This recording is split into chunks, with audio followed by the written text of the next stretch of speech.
Good afternoon, madam. Afternoon. On behalf of the Professional Development Committee and the Task Force of Women Empowerment of the Western India Regional Council, the Institute of Cost Accountants of India, I welcome all of you for the today's session, a special webinar series on Shakti of Knowledge, Power of Transformations, CMA Leading in the New Era. Today is the fifth day of Navratri. Our today's topic is a financial inclusion, public policy, and CMA contribution to society. Our today's speaker, CMA Madalsa Naidu Madam. She is a BCom, MCom, gold medalist, Masters in Philosophy, gold medalist, Cost and Management Accountant, All India rank 16 in intermediate examination. She is currently a practicing cost and management accountant and pursuing PhD from the PT Ravi Shankar Shukla University, Raipur. Having she having been engaged in teaching in various college in Raipur and Raipur chapter of the cost accountants, have served as a secretary of a Raipur chapter of the cost accountants in 2019 and 2020 for a brief period. I welcome madam and now I request madam to kindly start the session, please. Thank you, ma'am. Thank you. So, good afternoon, everyone. My name is CMA Madalsa Naidu. Currently, I am a practicing cost accountant based in Raipur, and I am pursuing my PhD here in Raipur University. And in WIRC, we are having a 9-day web series on webinar on Shakti of Knowledge, Power of Transformation, CMS Leading in the New Era. And today, on the fifth day of Navratri, known as Panchami, which honors my Skandamata. I am honored to speak on the topic of financial inclusion, public policy, and CMA's contributions to the society. So let me share the PowerPoint.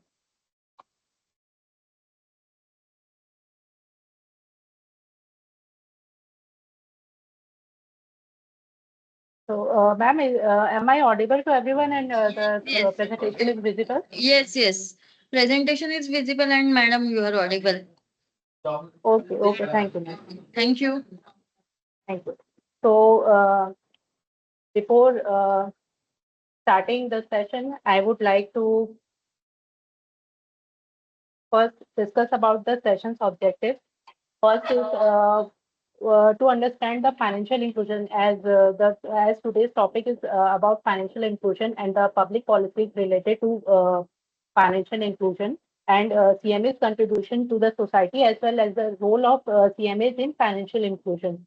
So the first session's objective is to understand financial inclusion and its societal importance, exploring public policies that support financial inclusion, and highlighting the roles of CMAs in promoting financial inclusion. So, first of all, we are going to discuss about what is financial inclusion. It simply means that uh, to access of financial credit, insurance, and pension services at affordable prices to each and every person. If we are talking about India, the access should be available to even underserved and marginalized people like in rural areas and women and low income group also. So financial inclusion is the availability of equality of opportunities to access financial services. It refers to processes by which individuals and business can access appropriate, affordable, and timely financial products and services, which includes banking, loan, equity, and insurance products. So when we are talking about financial inclusion, the financial services that include the financial inclusion are banking, credit, equity, insurance, and pension also. And it is the inclusion of all the people who are marginalized and underserved. So there was a committee formed for financial inclusion whose chairman was Dr. C. Rangarajan, who defined financial inclusion as the process of ensuring access to financial services and timely and adequate credit where needed by vulnerable groups such as weaker sections and low income groups at an affordable cost.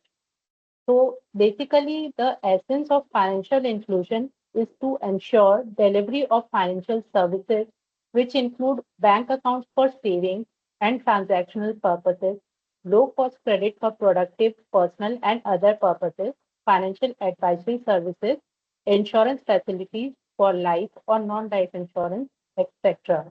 So basically, what is financial inclusion? It is the inclusion of people, especially underserved people, to the financial services. Now, in the next slide, we are going to discuss about the importance of financial inclusion. So before moving ahead, I want to know if anyone has any query about financial inclusion. What is financial inclusion?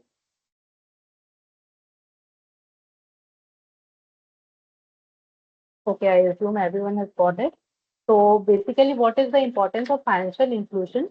So it is a very extremely important topic in India as it serves as a key driver for economic growth, social equality, and poverty reduction by providing access to banking, credit, insurance, and digital payment systems.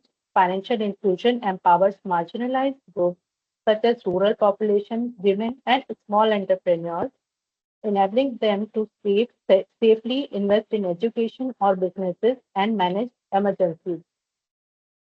So, importance of financial inclusion can be again divided into four topics. First one is it reduces poverty and inequality. So, how it reduces poverty and inequality? It gives access and empowers marginalized people by enabling them to save, borrow, and build assets. For example, in Pradhan Mantri Jan Dhan Yojana, it has bring billions of low-income households into the banking system, giving them access to subsidies and reducing dependence on money lenders. Next is to promote entrepreneurship. As we have discussed earlier in financial services, also the credit service also comes under the ambit of financial service. So, by financial inclusion, it becomes very easy for the marginalized people and to everyone, I should say, that it becomes very easy to access to credit, fosters small business and self-employment opportunities. For example, in Mudra Yojana, loans in India provide collateral free credit to small businesses, enabling women entrepreneurs and youth to start local enterprise. This not only is supporting financial inclusion, but also such a scheme, such concept is helping in the various schemes like Make in India. Next is it encourages savings and investments as its secured bank options motivate households to save while channeling funds into productive investment. For example, the spread of post office savings accounts and self-help groups in rural India has helped villagers pool savings and reinvest in agriculture or small trade. And at the last, financial inclusion supports economic growth. It means greater participation in financial system strengthens capital markets and boosts GDP. How? So the money that has been kept in cash format in households, it can be easily flow in the financial system if there is a bank system, financial services available to all. And in this way, the money that has been gone in the financial system, it will ultimately boost the GDP and capital markets of India.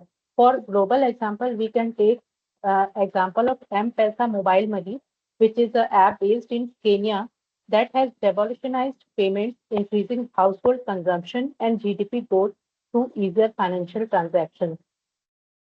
Now, we are going to discuss about the dimensions of financial inclusion. What is dimension of financial inclusion?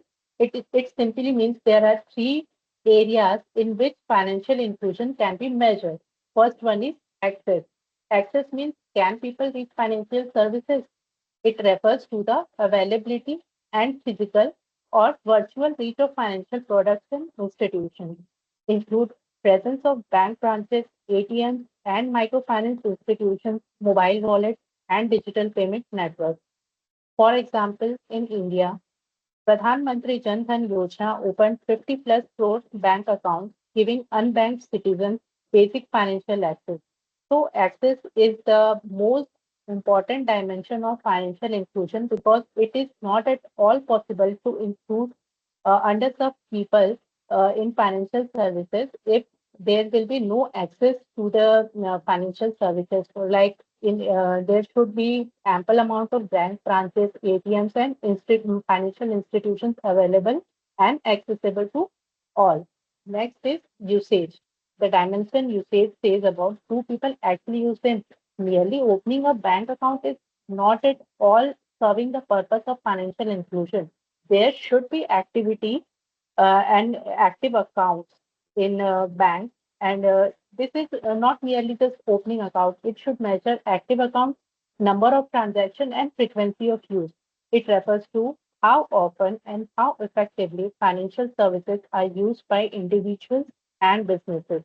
For example, in India, UPI, that is Unified Payment Interface, crossed 12 billion monthly transactions in 2024, showing people not only have access but are regularly using digital financial services. In Bangladesh, there is a mobile wallet known as Bcash that has become the most used digital finance tool for sending remittances, paying bills, and everyday transactions. And the last dimension of financial inclusion is quality. It means are their services reliable, affordable, and meeting people needs?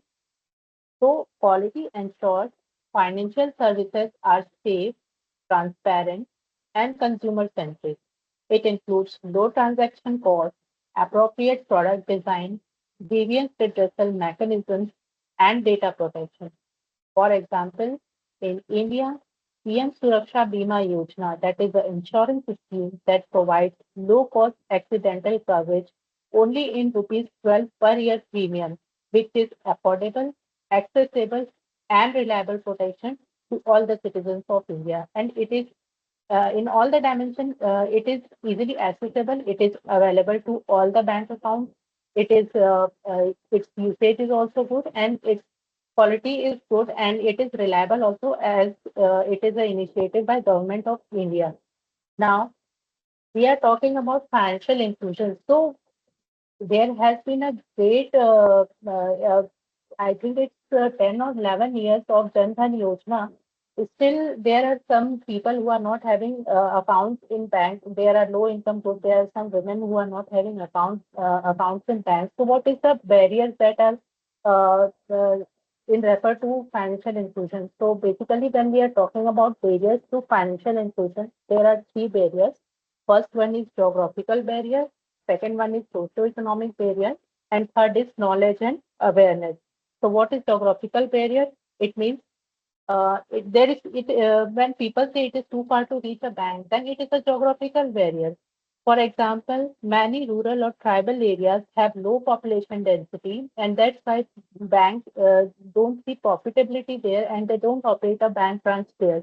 So it is a geographical barrier here.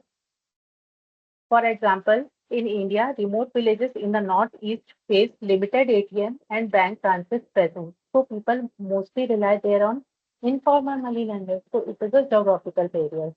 Next is socio-economic barrier. So financial services aren't designed for everyone. It is said so that financial services aren't designed for everyone. But is it so? Yes, it is so because low income households often lack minimum balance or collateral excluded from banking. They are not having a sum or a fund uh, which can be accumulated in a bank account for maintaining a minimum balance, that they are not even having collateral for getting loans. Especially women, minorities, and marginalized groups face discrimination or cultural barriers. For example, women in rural Bihar depend on self-help groups since formal banks are hesitant to lend them. So this is a socio-economic barrier.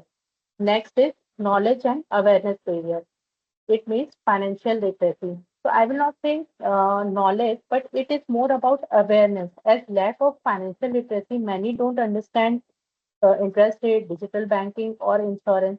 They go to informal money lenders and they charge a high rate of interest to them, but they are not financially literate to know the impact of that the interest rate. And if they will go to any bank or any financial institution, which may provide them with a bit of lower interest rate loans, but they are not at all aware about it. And the second thing is awareness. I should say there is a fear or mistrust that there are some past frauds or complexity in the financial services which people are unable to understand. For example, in India, many Jan Dhan Yojana accounts, there are many Jan Dhan Yojana accounts, but they are remaining dormant because holders don't know how to operate them. People are having ATM cards. Even nowadays, people don't know how to use the ATM card. Now, what is the global scenario for the financial inclusion? So, financial inclusion it is worldwide. According to the World Bank Index 2021, about 76% of adults globally have an account with a financial institution or mobile money provider. However, over 1.5 billion adults remain unbanked, mostly in developing countries. So, in high income countries, there is a 95% plus inclusion rate, but in developing countries, due to lack of financial infrastructure, income gap, and digital divide, it is very much low. So, in global scenario also, financial inclusion needs to be measured. Next is the we can here take example case studies. There are two countries, Kenya and Bangladesh, which have shown immense growth in financial inclusion. First one is Kenya. There is mobile-based money transfer and microfinancing services there, which was launched in 2017, 2007 in Kenya. Today, over 90% of Kenyan households use M-Pesa for everyday transactions for like payments, remittances, or savings. And it has increased household consumption, reduced poverty, created a digital economy model replicated worldwide. So next case study is about Bangladesh. There is a mobile wallet in Bangladesh known as Bcash. It was launched in 2011 and it became the world's largest mobile financial service provider. It provides services for remittances, bill payment, savings, and merchant payments. By 2024, there are 60 million plus active users of this mobile wallet, and it has empowered migrant workers to send remittances, securely expanded financial access in rural Bangladesh, and supported women entrepreneurs. So, there are two cases which we have discussed in financial inclusion for global scenario that are Kenya, M-Pesa, and Bangladesh, these are mobile wallets. So next is what is the Indian financial inclusion landscape? So here we are going to discuss about the key initiatives that are being introduced by the government of India for financial inclusion. First one is Pradhan Mantri Jan Dhan Yojana. It was introduced in 2014 and it is the largest financial inclusion program. In by 2024, it has over 50 crore accounts opened with zero balance facility, rupee cards, overdraft facilities, and insurance, and their first entry to the formal banking. This initiative also enabled smoother implementation of direct benefit transfers, ensuring subsidies and welfare payments reach beneficiaries directly. Next is mobile banking and digital payments for like India has emerged as a global leader in digital payments, largely due to the success of the UPI. It has revolutionized financial transactions by enabling instant, secure, and low cost transfers to mobile services. Next is microfinance institutions. These play important role in providing small collateral-free loans to rural and low-income households who often cannot access formal credit. These loans help individuals, particularly women, start micro enterprises such as tailoring, dairy farming, or handicrafts. By empowering marginalized groups, MFIs are not only enhancing income generation but also reduce dependence on informal money lenders who often charge exploitive interest rates. And the last one is self-help groups. Self-help groups are generally supported by NABARD and state programs, and these are community-based collectives that encourage savings and provide access to credit. There are over 12 million SHGs across India, with women forming the majority of members. Next is growth in banking account penetration. So, according to the World Bank's Global Findex database, India has shown dramatic improvement in financial inclusion.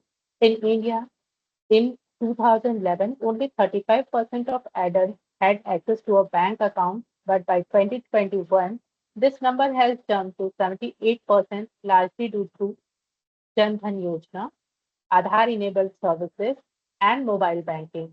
While account ownership has expanded, challenges remain in ensuring account activity, financial literacy, and accessibility in remote regions.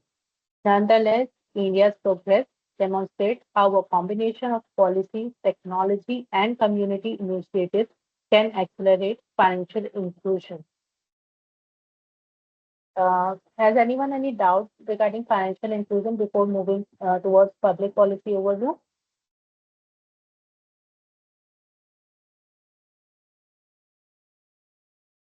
Okay. So next we are going to discuss about the public policy overview. So it is divided into two parts. The first one is policy role and second one is what is the policy goal. So a policy role is it serves as a guiding framework that shapes how financial services and resources are made available to all segments of society.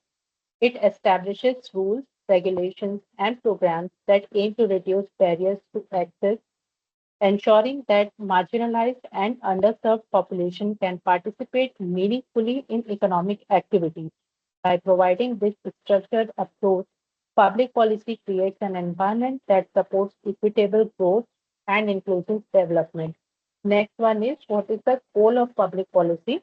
So the primary objective of the public policy in financial inclusion, it focuses on ensuring accessibility that services reach even the most remote and marginalized communities, affordability, making financial products cost effective and within reach for low income groups, accountability by creating mechanisms to monitor and evaluate programs to prevent misuse and ensure efficiency, and sustainability, ensuring that initiatives can be maintained over the long term without causing economic strain.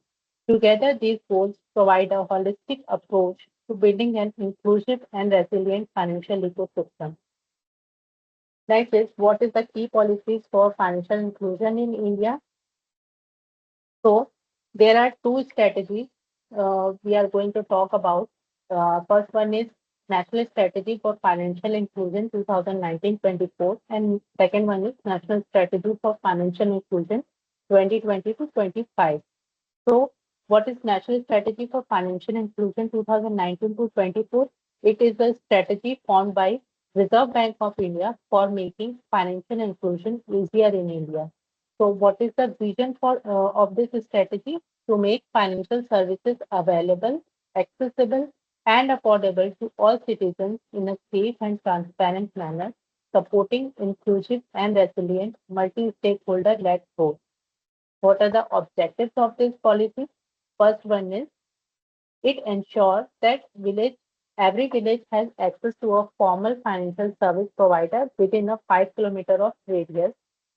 Next one is it says to offer essential financial services including savings, credit, insurance, and pension, basically a basic bouquet of financial services. Next one is it promotes financial inclusion through livelihood and skill development initiatives. Next is it enhances financial literacy to empower citizens to make informed financial decisions. Next one is it establishes mechanisms for customer protection and effective grievance redressal. And at the last, it fosters collaboration among stakeholders to implement financial inclusion strategies effectively. What are the key recommendations of this strategy? First one is to strengthen digital financial services in Tier 2 to Tier 6 centers to create a less cash society by March 2022. It encourages financial service providers to adopt innovative approaches, including mobile apps to expand outreach by March 2024. A good example is Amazon Pay, Flipkart Pay. Nowadays, even the shopping apps are providing, like in Zomato also, these apps are providing cash the services of transactions. So this is the fintech integration. Next one is it serves inclusive services like extend insurance, pension, and credit services to Jan Dhan Yojana account holders, financial literacy programs as it implements targeted financial literacy programs for various demographics.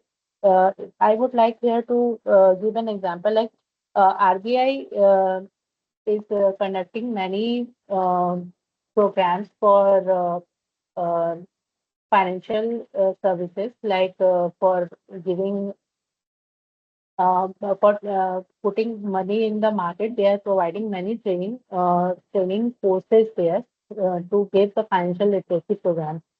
Next one is to monitor the number of banking outlets, account openings, credit and insurance penetration, and digital transactions. And the last one is to regularly assess and other forums to track progress and address challenges. So the National Strategy for Financial Inclusion serves as a comprehensive roadmap to achieve universal financial inclusion in India, leveraging technology, stakeholder collaboration, and targeted initiatives to empower citizens and promote sustainable economic development. Next strategy that we are going to discuss is National Strategy for Financial Education 2020 to 2025. Financial literacy empowers the user to make sound financial decisions, which results in financial well-being of the individual. So the objective of this strategy is to empower individuals to make informed financial decisions leading to financial well-being. In India, the stakeholders, which involve central and state government, financial sector regulators, financial institutions, civil society, academia, educational institutions, all are involved in spreading financial literacy. National Strategy for Financial Education focuses on ensuring that the work of different stakeholders is aligned and progressive. In order to achieve the strategic objectives, the NSFE laid down 5C approach, which includes development of relevant content, including curriculum in schools, colleges, and training establishments, developing capacity among the intermediaries involved in providing financial services, leveraging in the positive effect of community-led models of financial literacy through appropriate communication strategies and enhancing collaboration among various stakeholders. And the purpose of this strategy is to align and coordinate efforts of all stakeholders to ensure progressive financial literacy initiatives. Next, we are going to discuss what are the government of India initiatives for financial inclusion. So basically, we are going to discuss the schemes that are being introduced by government of India for financial inclusion. It's for ensuring that all citizens have access to essential financial services. First one is Pradhan Mantri Jan Dhan Yojana, as we have earlier discussed. It was launched in 2014 and it aims to provide universal access to banking facilities, ensuring that every household has at least one basic account. Next is Atal Pension Yojana. In Atal Pension Yojana, it focuses on providing a pension to workers in the unorganized sector. Subscribers receive a monthly fixed pension after the age of 60, depending upon their contribution. Next one is Pradhan Mantri Jeevan Jyoti Bima Yojana, as this scheme offers a life insurance cover of rupees 2 lakh to individuals aged 18 to 50 years. Next one is Pradhan Mantri Suraksha Bima Yojana. This provides accidental death and disability cover of rupees 2 lakh to individuals aged 18 to 70 years. Next one is Pradhan Mantri Mudra Yojana. This offers microfinancing to non-corporate, non-farm, small or micro enterprises. Next one is Stand Up India scheme. This initiative facilitates bank loans between rupees 10 lakh to 1 crore to at least one scheduled caste or one scheduled tribe or at least one women borrower per bank branch for setting up a greenfield enterprise. Next one is UPI. It was launched by NPCI in 2016. It integrates multiple bank accounts into a single mobile app, enabling seamless fund transfers, merchant payments, and peer-to-peer transactions. Next one is Mahila Samriddhi Yojana. It targets women from socially and economically weaker sections by providing skill training in suitable crafts. Group of 20 women are formed into SHGs and offered loans up to rupees 1.4 lakh with a repayment period of 3.5 years. And the last is Kisan Credit Card. It provides farmers with timely and affordable credit for agricultural inputs, short-term requirements, poor harvest expenses, marketing, household consumption, and allied services. Now, what are the initiatives that are being taken by Reserve Bank of India for financial inclusion? The Reserve Bank of India has played a key role in promoting financial inclusion, especially in underserved and rural areas, through a comprehensive set of initiatives. It adopted a bank-led model and removed regulatory barriers to expand access to formal financial services. Banks were encouraged to open basic saving bank deposit accounts with no minimum balance, simple KYC norms, and to establish branches in Tier 2 to Tier 6 centers and unbanked villages. RBI also promoted intermediate brick and mortar structures, financial inclusion plans, and financial literacy centers to enhance outreaches, awareness, and monitoring. Licensing of new banks considers innovative models supporting inclusion, while digital infrastructure such as UPI, Bharat QR, BBPS, and the JAM Trinity, that is Jan Dhan, Aadhaar, and mobile, has transformed payment and access. Furthermore, the banking outlet concept redefines branches to include both brick and mortar and business correspondent outlets, enabling cost-effective expansion in the rural areas. Has anyone any query regarding the discussion till we have now?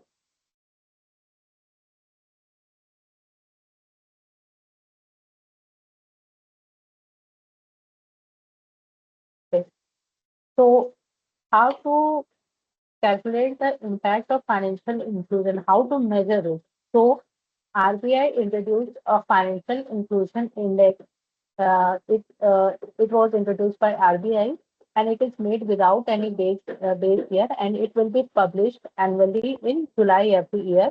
Its value ranges from 0 to 100, and it comprises of three parameters which we have discussed as a dimension of financial inclusion, that is access, which weightage is 35%, usage which weightage is 45%, and quality which weightage is 20%. So financial inclusion index is a composite index created by the Reserve Bank of India to measure the extent of financial inclusion in India, covering aspects of access, usage, and quality of financial services. Its financial inclusion index has risen to 67 in 2025 from 53.9 in 2021. It has come up by 24.3% since 2021. 55.98 crore beneficiaries under the revolutionary Pradhan Mantri Jan Dhan Yojana and 6.65 lakhs accounts opened in 1 month campaign for saturation of financial inclusion scheme.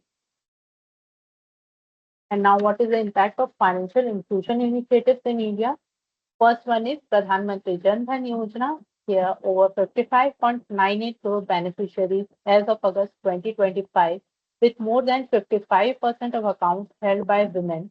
It expanded last mile access to 13.55 lakh bank mitras and 107 digital banking units, increasing awareness and use of banking services in rural and underserved area.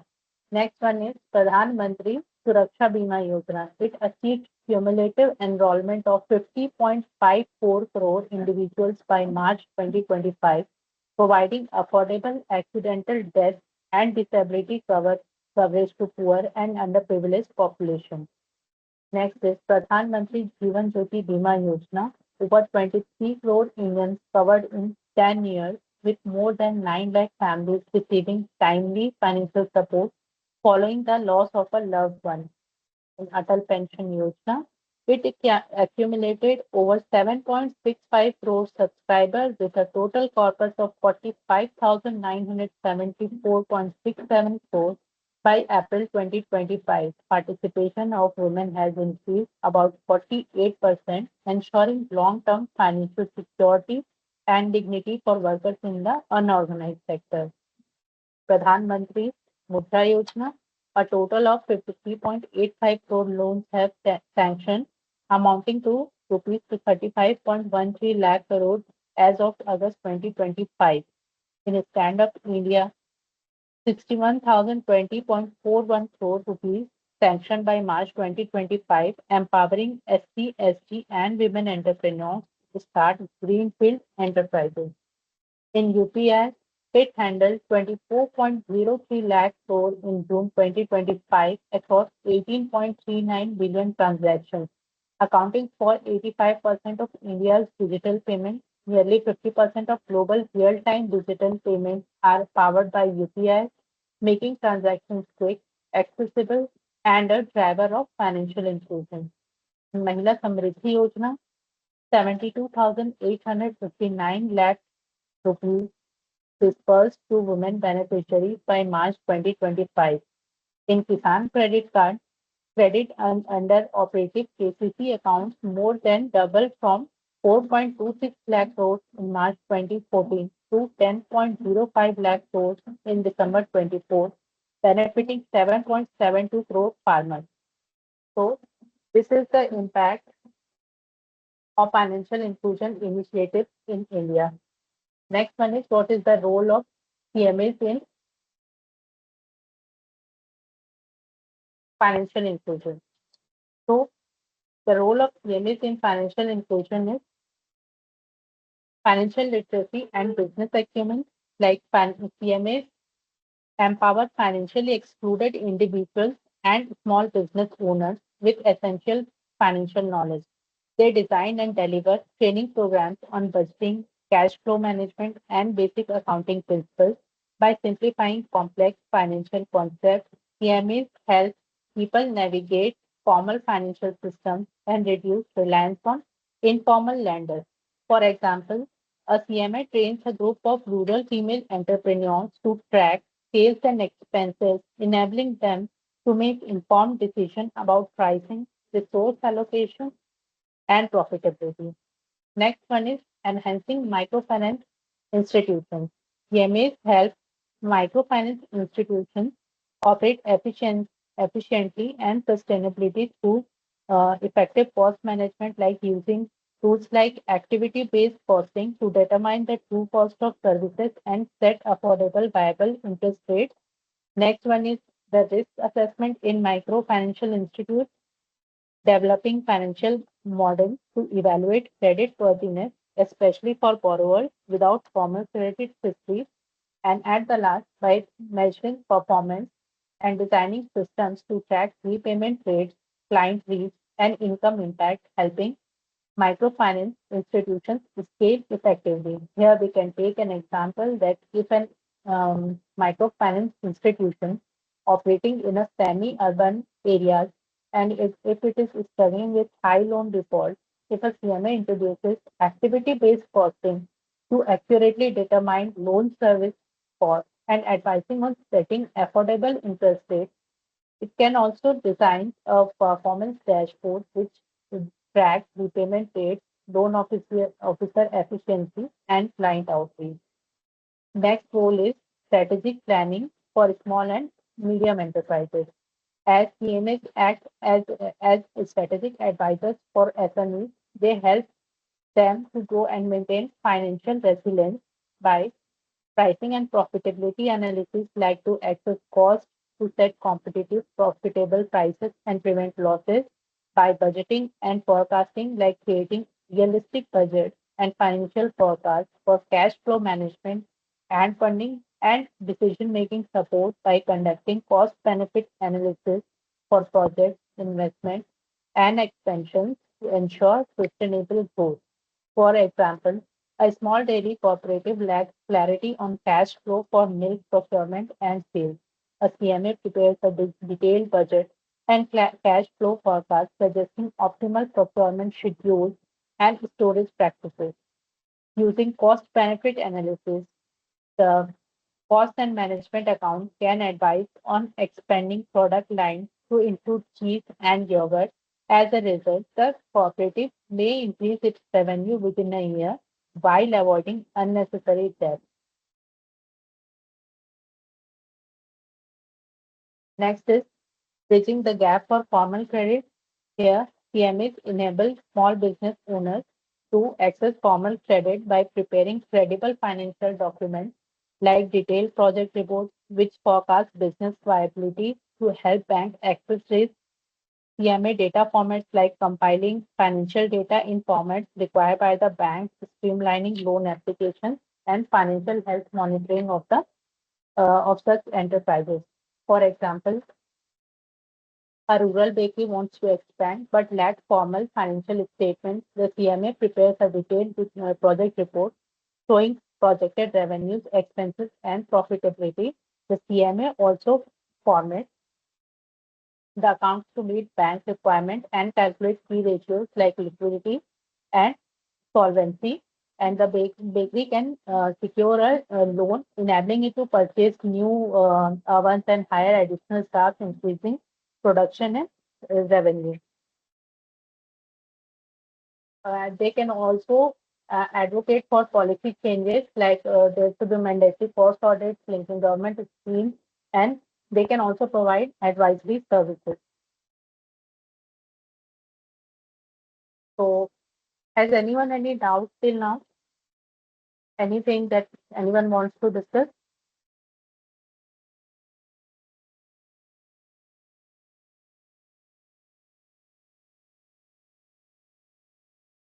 Okay. So here we can take a case study of a CMA evaluation of a microfinance program. The study will be CMA's role in enhancing cost effectiveness and loan performance. So what is the background that microfinance program provides small loans to underserved population, and there is a challenge which include high operational costs, delayed disbursement, and loan default. So how CMA can help here? First one is the program cost analysis. Here, the CMA can review operational and processing costs. Next, he can do a loan disbursement optimization. He may suggest faster or cost-effective loan disbursement method. Or next, he can monitor repayment method like analyze pattern to reduce default. And at the last, he can also provide advisory support that recommended strategic improvement to enhance program sustainability. So here we can see in the figure that the first one, the role of PMA will be to do the cost analysis. Second one is to uh, do the loan disbursement of optimization. Second is to next is repayment monitoring, give advisory, and make an optimized program for microfinance program. Here, the outcome, we can see here the outcome like after optimizing loan disbursement, improve repayment rates and data-driven decision making.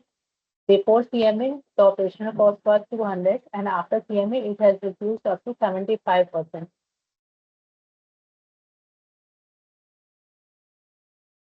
Next one is linking policy, financial inclusion, and CMA.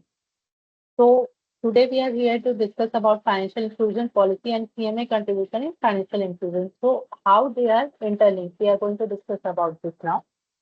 So policies provide the essential framework for financial inclusion, guiding efforts, and ensuring that they have clear direction. The ultimate goal is to enable underserved populations access financial services, bridging gap in economic participation, cost and management accounting. They contribute significantly by offering analytical insights, optimizing costs, and monitoring performance. to ensure effective implementation.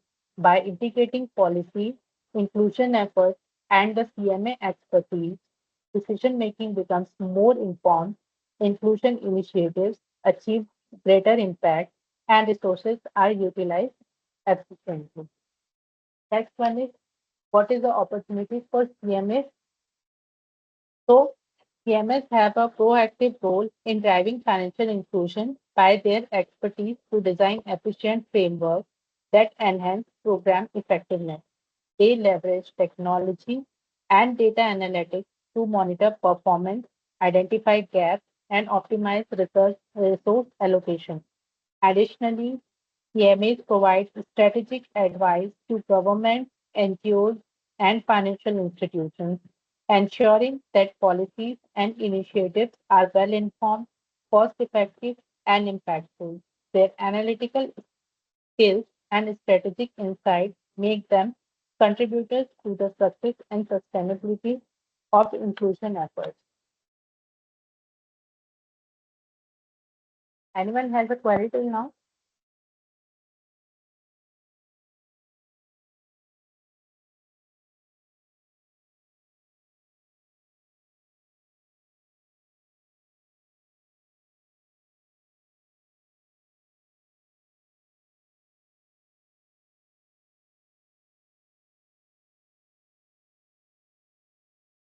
I would also like here to discuss the role of CMAs in financial system. They enhance efficiency. Like CMAs examine cost structures, operational workflows, and resource utilization to identify areas for improvement. They implement cost control measures and performance optimization strategies to reduce wastages and increase productivity. By streamlining processes, CMAs help organizations achieve better operational and financial efficiency. CMAs ensure transparency and maintain accurate, detailed, and up-to-date financial reports for internal and external stakeholders. They provide comprehensive financial insights and reports that allow stakeholders to clearly understand the organizational financial position. Transparency ensures accountability, fosters trust among investors, regulators, and the public, and prevents mismanagement. They promote accountability. They design and monitor internal control systems to safeguard assets and prevent misuse of funds. They ensure that financial and operational activities comply with statutory regulations, organizational policies, and ethical standards. By reporting performance objectively, CMAs hold management accountable for decisions, outcomes, and resource utilization. They support decision making and provide detailed financial analysis, cost benefit evaluation, and performance metrics to guide strategic decisions. Their insights assist management in areas such as investment planning, project selection, pricing strategies, and risk management. This enables informed and evidence based decision making, minimizing financial risk. They facilitate sustainable growth by combining efficiency, transparency, accountability, and informed decision making. CMAs contribute to long term financial stability. They help organizations maintain profitability while ensuring responsible use of resources. Their role supports sustainable growth, investor confidence, and overall health of the financial ecosystem. At the last, financial inclusion is critical for equitable growth. It ensures that all segments of society, including marginalized and underserved populations, have access to essential financial services by enabling participation in the formal financial system. It reduces inequality, promotes economic empowerment, and supports overall sustainable growth.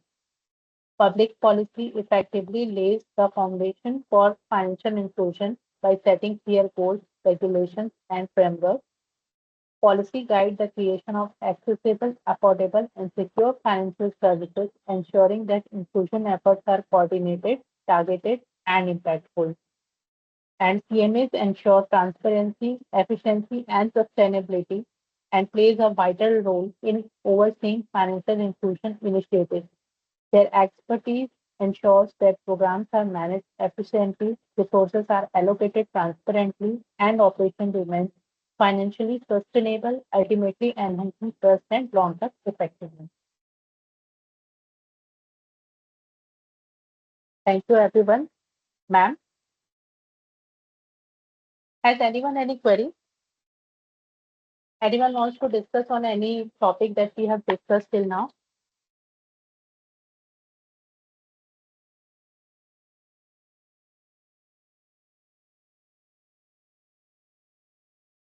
Okay, I guess no one has any doubt. Pujanka, ma'am? Yes, ma'am.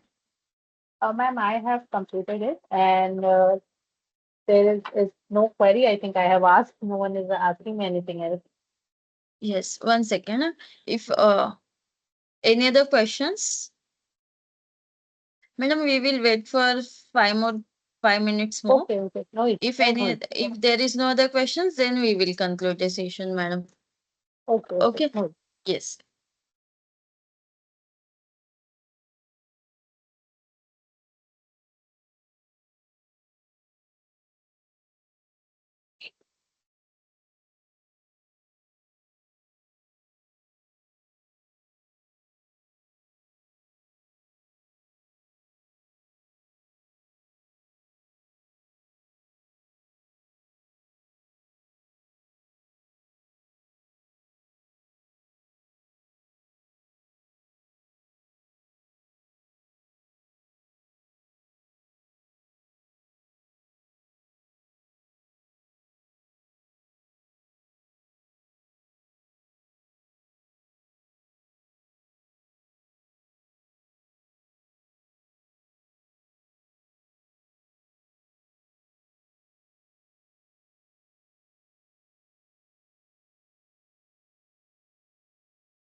Uh, Madalsa, ma'am, Yes, ma'am.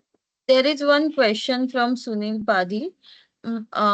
Madam, can you please summarize the financial inclusion? Okay, I can, ma'am. Okay.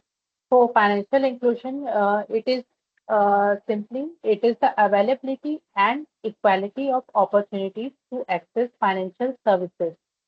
So as we have discussed in the first or second, I think, yeah, it is access to financial and credit and insurance and pension services at affordable cost.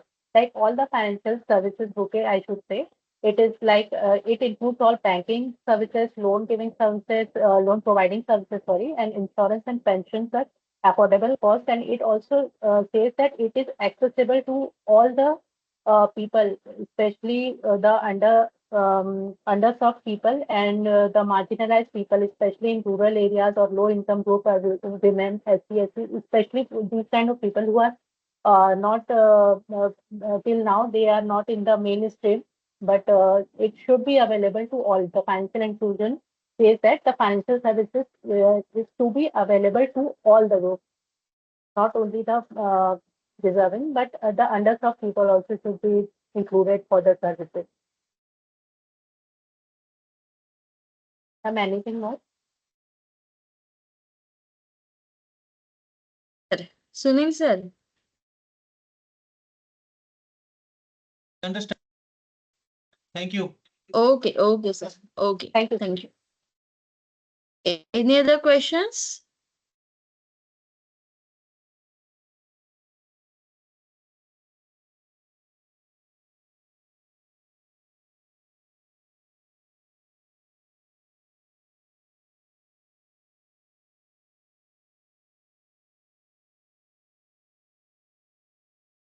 Madam, if there is no other questions, then we will officially conclude this session, ma'am. Yes. On behalf of the Professional Development Committee of the Western India Regional Council, I extend my heartfelt gratitude to Madalsa ma'am for the wonderful session and all the participants for participating in the Navratri series webinar. Thank you all of you and happy Navratri to all. Now we will officially conclude this session, ma'am. Thank you, ma'am. Thank you. Thank you, Thank everyone. you. Thank you. Thank you.